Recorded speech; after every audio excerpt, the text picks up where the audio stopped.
A great railroad at work is a title full of meaning.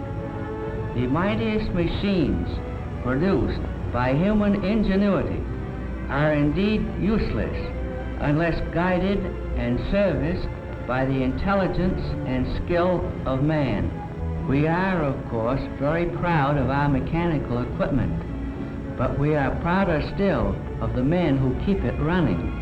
The New Haven Railroad is more than just ties, rails, and rolling stock. It is primarily people. People whose skill, devotion, courage, and strict adherence to the finest railroad practices have made possible its record of safety, efficiency, and progress. Right, Mr. Palmer. And now let's have motion pictures take us behind the scenes of a great railroad at work. We'll see two general phases: railroad operation and railroad maintenance. Trains are of two kinds, passenger and freight. Let's begin with the passenger. The locomotive backing into the yards to pick up the cars of the Yankee Clipper.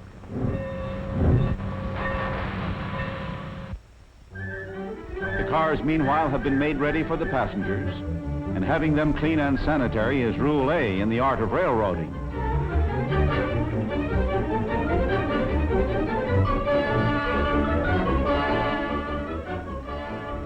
Repair shops. Here, passenger coaches, dining cars, and grill cars are brought to be repaired or rebuilt.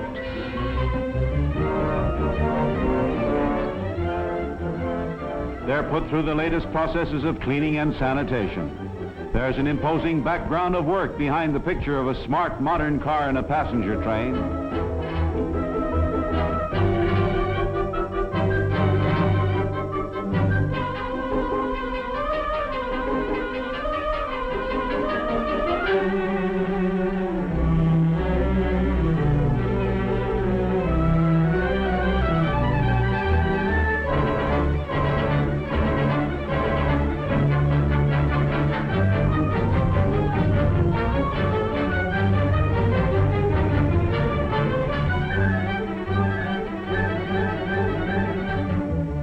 Sealing of car windows. And here we find a device of technical science to enable you to see better as you gaze at the scenery. Each streamlined window consists of two panes of glass held apart by rubber spacers. These rubber spacers seal the inner surfaces of the glass against the outside air.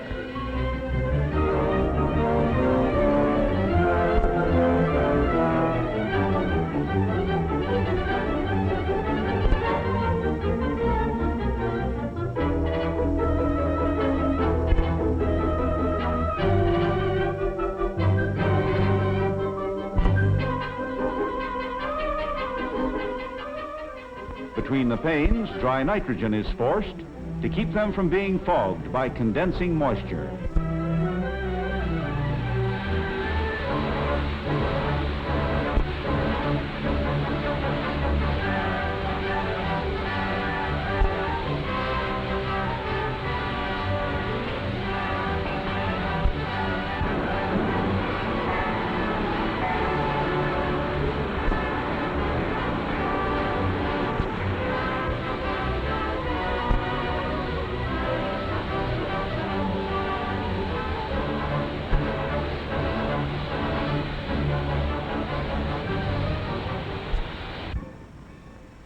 Into the yards backs the locomotive to pick up the cars.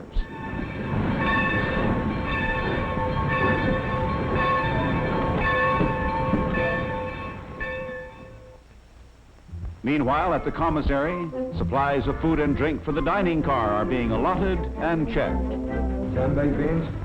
Check. 4 tomatoes? Check. 6 porridges? Check. 6 pigs? Check. 1 Rhine wine? Check. 2 farm wines? Check. 12 Manhattans? Check. 12 martinis?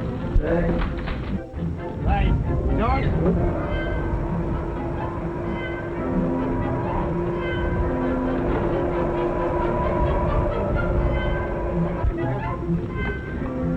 Have some chicken fricassee tonight.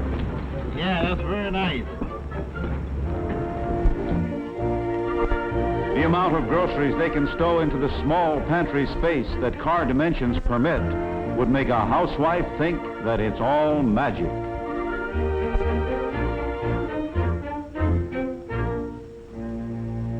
But then, as the ponderous locomotive backs gently and is coupled to the cars, we may reflect that there is a lot of magic in a railroad. The clipper pulls out of the yards on its way to the station. Everything timed to the second. On this railroad, hundreds of passenger trains are made up every day, in addition to hundreds of freight trains. They operate through southern New England day and night with a magic of timing.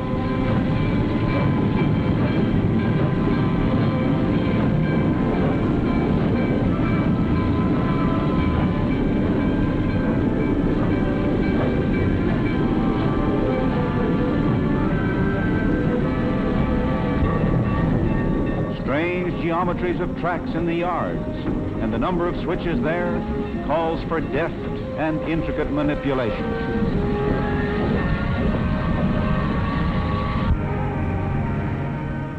Into the station. The train can be controlled, air braked, by the rear trainman as well as by the engineer in front, a large factor of safety.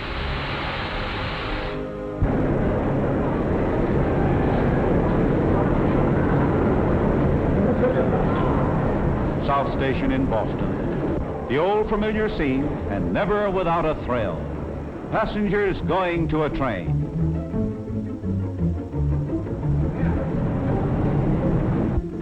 This is our little girl. She's going all the way to You'll take New York. good care of her. Certainly will, ma'am. Step right in. Bye, Mommy. Bye, darling.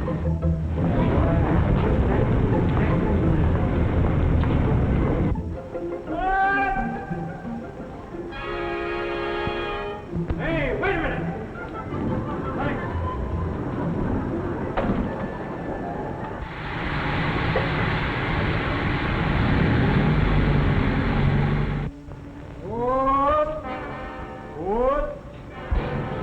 What?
Woman in Boston buying a bicycle for her nephew in New York, and he'll get it the next day.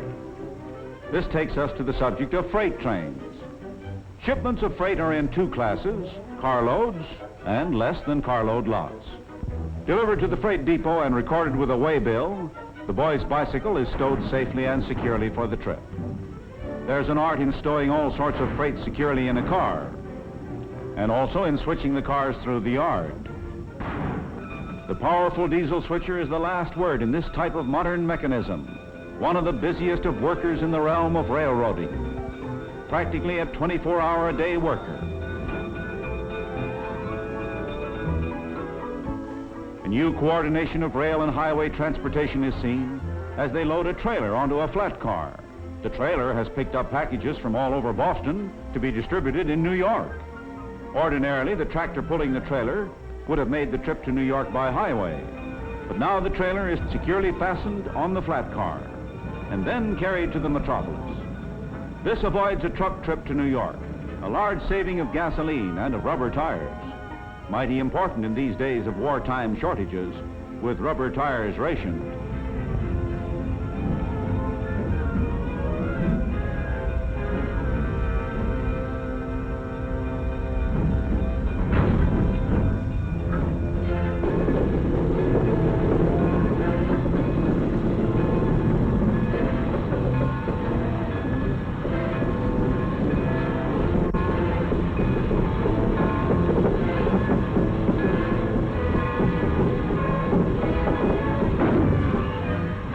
locomotive is coupled to the cars, and the theme is Industrial Products of New England on their way. They represent the work and skill of New England factories. Transporting them is an equal task of work and skill. The mighty system of operations embodied in the speeding freight train.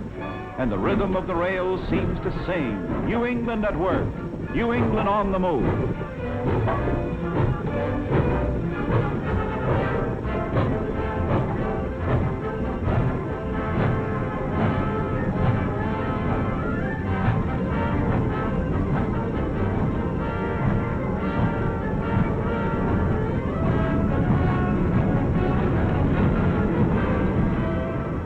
A signal tower, which trains to and from New York will pass.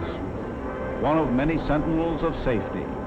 Vigilant alertness 24 hours a day. When a train passes, the signalman flashes the report to division headquarters. Groton West 177 by at 2:15, engine 1404 with 13 cars.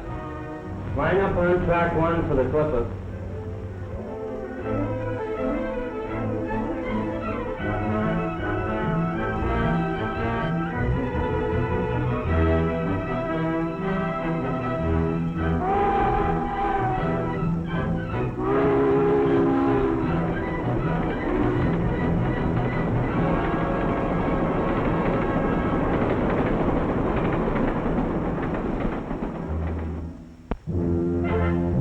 Freight angle intervenes.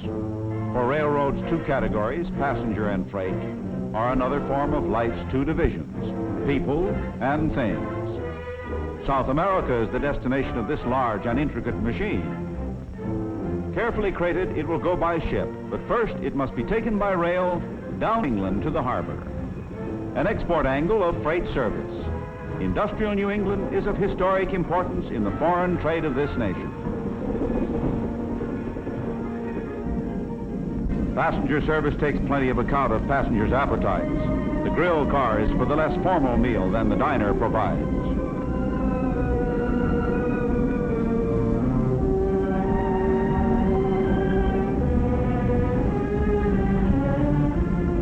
Thank you. Items 1, 2, 3, and 4 correspond to those up on the board.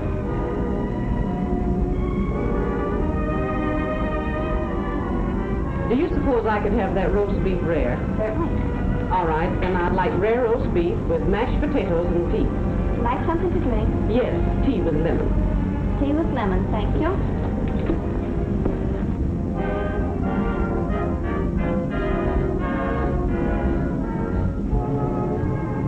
The dining car is a place of leisurely luxury, regaling yourself while the passing scenery provides entertainment.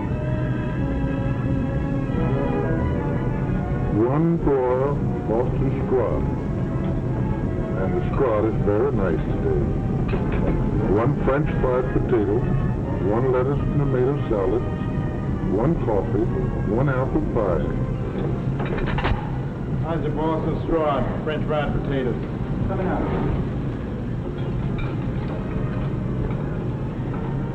Pick up on the Boston scrod.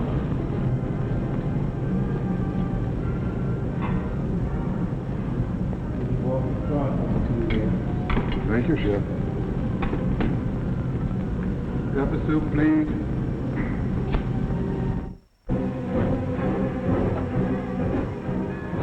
This classification yard shows us an ingenious angle of freight transportation.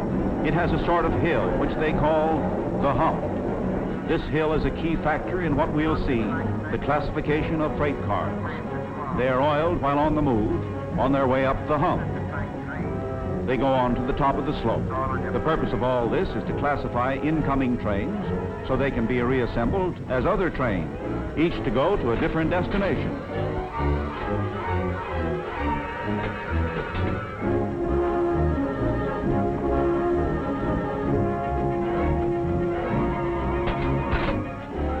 The yard master directs the switching. The car is to be switched to various tracks. And on your second sheet, the 22 to 24, 43 to 33, 48 to 13. At the top of the hump, cars are uncoupled, and they roll down by gravity. Some cars would get up too much speed if it weren't for the retarder, a device for checking their speed.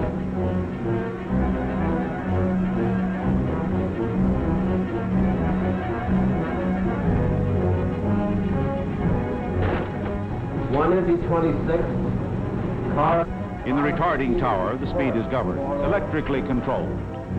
Switches direct the cars to the right tracks, where they join other cars to make new trains for other destinations.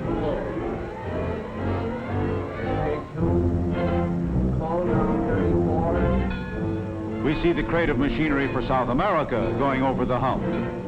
The train in which this car arrived consists of cars bound for different destinations. In the classification yard, it will join a train going to the harbor.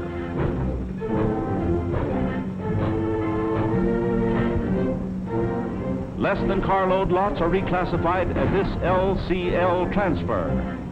Just as whole trains must be rearranged with reference to the destinations of the cars, so must individual consignments of merchandise in a car be rearranged with reference to their destinations. And this is done here.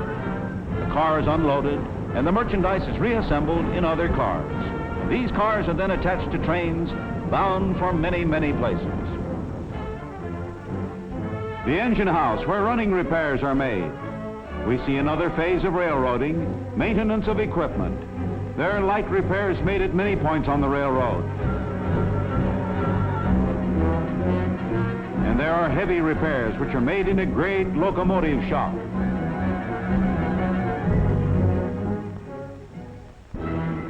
Here's a ponderous fantasy of fire and steel, the mighty forge of a modern Vulcan. All locomotives are overhauled periodically. Each one, after going from 120,000 to 400,000 miles, is sent to the shop for a complete overhauling.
The slip track is an oil track where overhauled locomotives get final tests. They can be driven many miles at all speeds forward and backward on a track that simulates conditions of speed.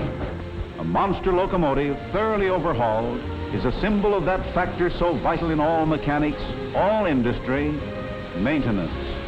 A mechanized army, for example, is as good as its maintenance, and so is a railroad.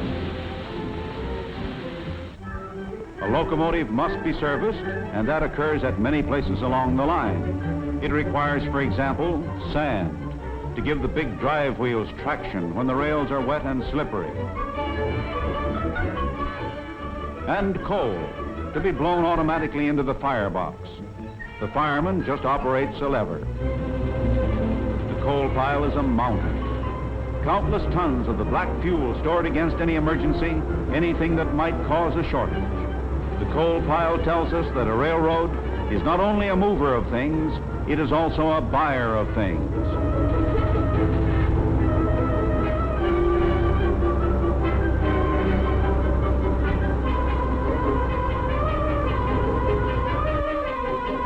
This we see vividly at one of the warehouses, stocked with shovels, brooms, locomotive and car replacement parts, tools for track, shop and building maintenance, signal equipment, and countless other miscellaneous items a railroad needs. Ties go with rails as ham with eggs. As in the case of coal, the stocks of railroad ties are immense, a matter of acres. It takes more than 3,000 ties to make just 1 mile of standard railroad track. Lumber to hold up steel, and oil for fuel, for every sort of lubrication, and for paint. Salvage is a large activity. Everything possible is saved and put away for future use. Railroad economy.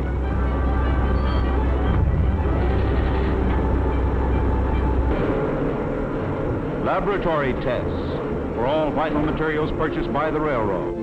Metals, for example, are subjected to exacting tests. In the chemical laboratories, the magic of modern alchemy is applied to the checking of the materials in the interest of safety, efficiency, and economy.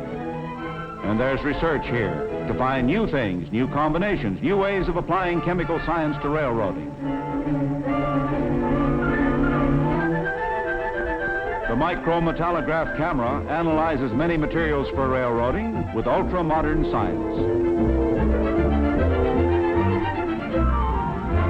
Vast amount of technology, research, experimentation is embodied, for example, in these exceedingly modern diesel road locomotives, which are capable of being used with equal effectiveness in either passenger or freight service.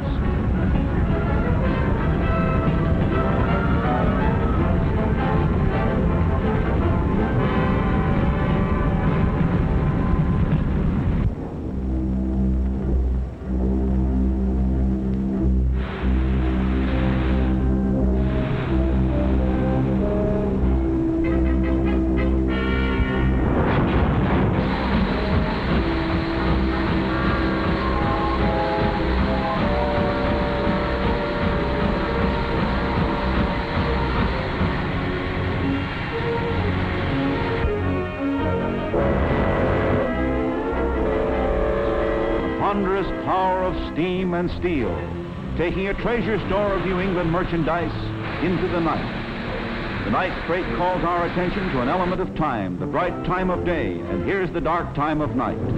Railroading is on a 24-hour schedule. Despite the elements, and never mind the weather, be it fair or stormy, hail, sleet or snow, the night freight must go through.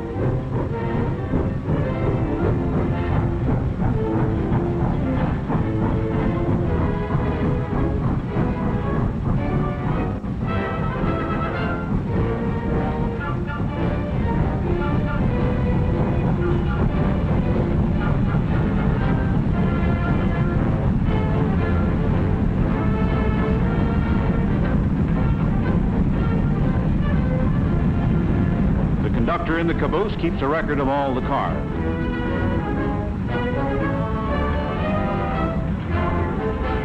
And the night freight seems to sing a song of work, a song with the refrain, every day, 24 hours a day.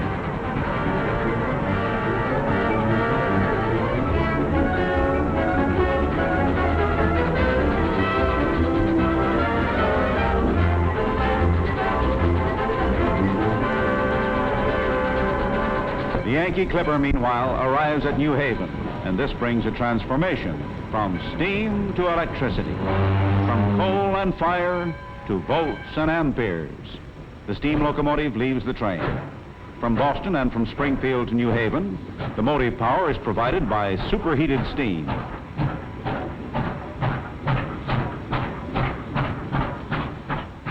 Then for the remainder of the run, the energy to drive the wheels is provided by dynamos. The electric locomotive is a thing of streamlined efficiency, a monarch of high tension. Electricity has been a comparatively recent story in American railroading. It began in 1895 on the New Haven Railroad, which pioneered in overhead high-tension lines.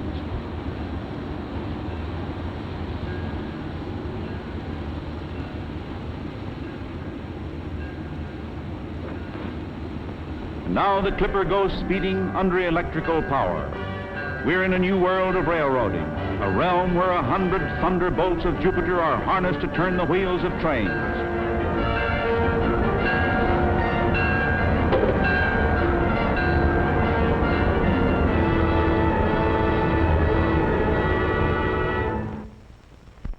The sources of electric power are coal and steam, and at this railroad-owned powerhouse, the boilers are 60 feet high. The heat meters register 2,000 degrees, generating steam with a pressure of 300 pounds to the square inch. Powdered coal blown into the furnace and burning in suspension in the air. The turbo generators hum at 1,500 revolutions per minute to produce in a single year over 100 million kilowatts of electricity. The nerve center of the powerhouse, the main control room with its elaborate equipment. Here, watchful eyes check the surge of power through the overhead lines. Railroad power.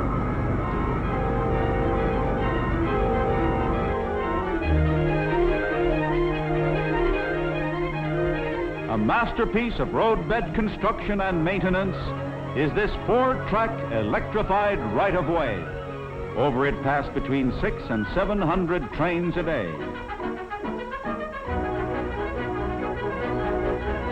The Yankee Clipper, now electrified, approaching the environs of New York, which means it will soon go underground because the tracks for miles proceed beneath traffic and beneath buildings of the metropolis.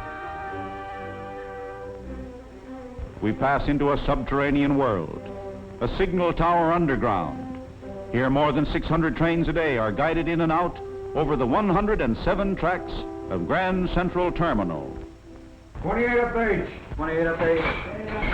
18 out C. 18 out B. 84 up B. 84 up E.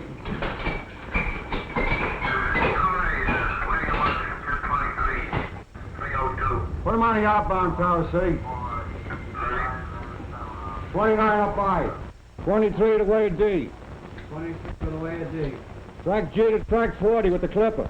G to 40 with the clipper.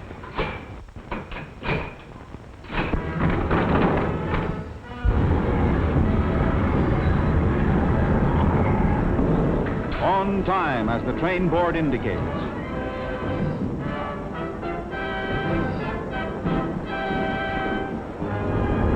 Here she comes, the Yankee Clipper.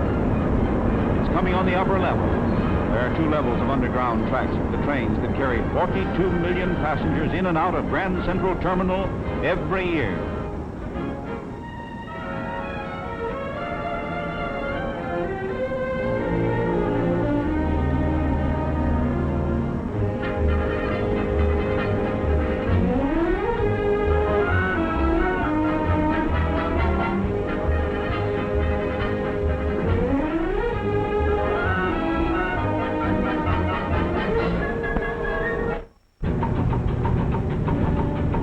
There's our boxed machine bound for Rio. From the flat car that brought it to New York, the railroad delivers the consignment on a lighter to its berth aboard the ship. The railroad owns 42 of those ungainly barges with the big derricks. They're strong and sturdy. Some of them can be loaded with 500 tons of freight.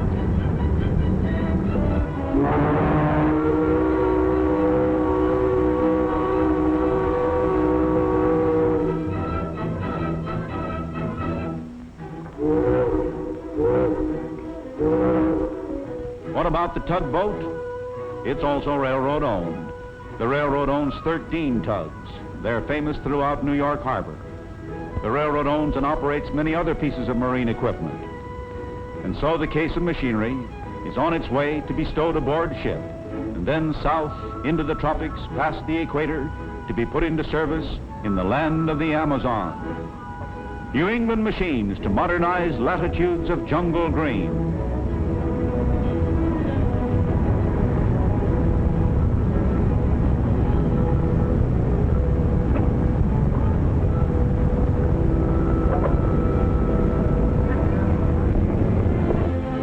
Joseph Simons, 234 Western Avenue, New York.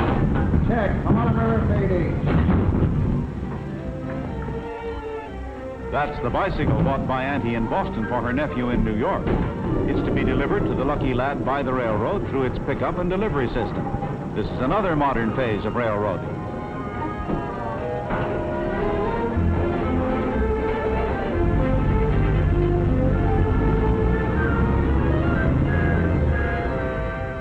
This is a water gateway for the interchange of freight cars between railroads. New York, the East River.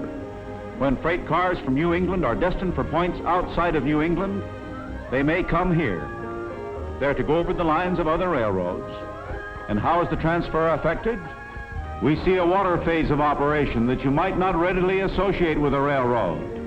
A car ferry, and the dock apron can be moved up and down to follow the tide. The car float arrives with cars from the New Jersey side. They're from points south and west and are destined for New England. Raw materials for the industries of New England. And the car float is locked to the dock apron.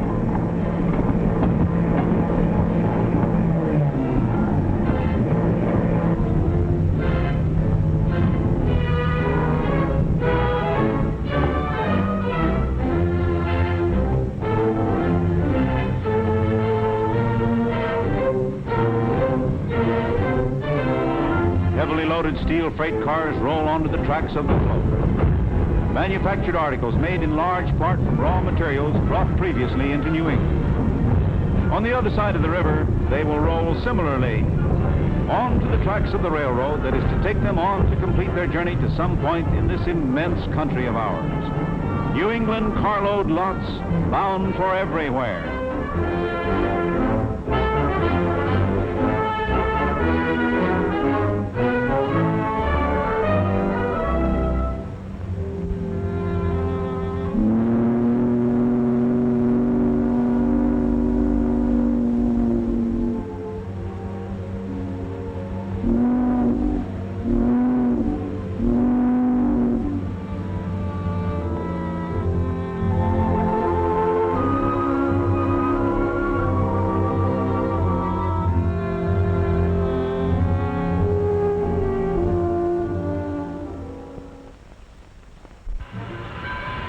This is a New Haven Rail Gateway up in New York State. It's another point where railroads meet and where freight cars are interchanged. Those are cars loaded with merchandise for New England, raw materials and perishable food, packing house and dairy products from Chicago and Kansas City, oranges and grapefruit from California and Arizona, onions from Texas, meat from Sioux City.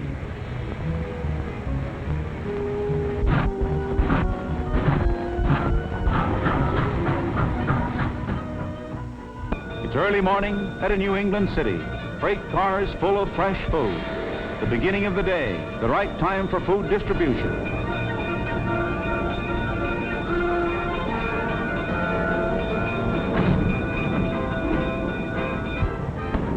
After cars are unloaded, they are pulled into the yards for inspection. Here a string of them are going to the yards to meet the keen eye of the inspector.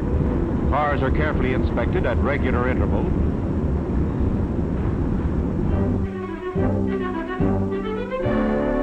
When something wrong is found, the car is tagged. Bad order, familiarly known as B.O. The car then goes to B.O. Brown's yard. Those are his real initials, appropriately. In the yard, light repairs are made. For heavy repairs, freight cars are brought to the back shops here. Wheels are pressed off the axles by the application of enormous pressure. Hundreds of tons, After being repaired to exacting standards of safety, wheels are pressed back onto their axles under pressure. No bolts or screws needed to keep the wheels securely in place, just that enormous pressure.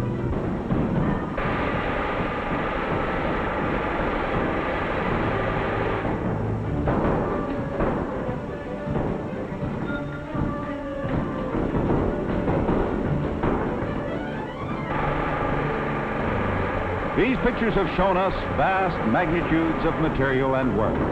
They have revealed to us a complicated industrial system in action, a system of many interlocking parts, operation and maintenance, passenger and freight, carload and less than carload lots, steam and electrification, light repairs and heavy repairs. All these coordinated with a perfection of timing, the many parts working together harmoniously, a giant clockwork of transportation, an American railroad.